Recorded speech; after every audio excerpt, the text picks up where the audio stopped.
Kaya pala ang mga babae buwan-buwan nagririgla.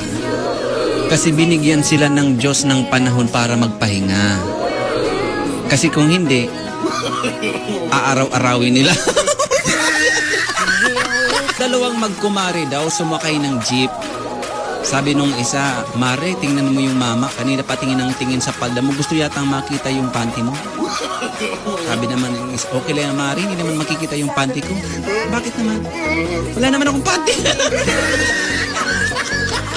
Sabi daw nung anak sa nanay niya, Nay, ipagdasal niyo po ako na masagutan ko po yung exam namin mamaya. Sabi naman nung nanay, kayang-kaya mo yan anak. Ako nga na magulang mo, sinasagot mo. Yan pa kayang exam. Ang brief naming mga lalaki parang wallet lang daw yan.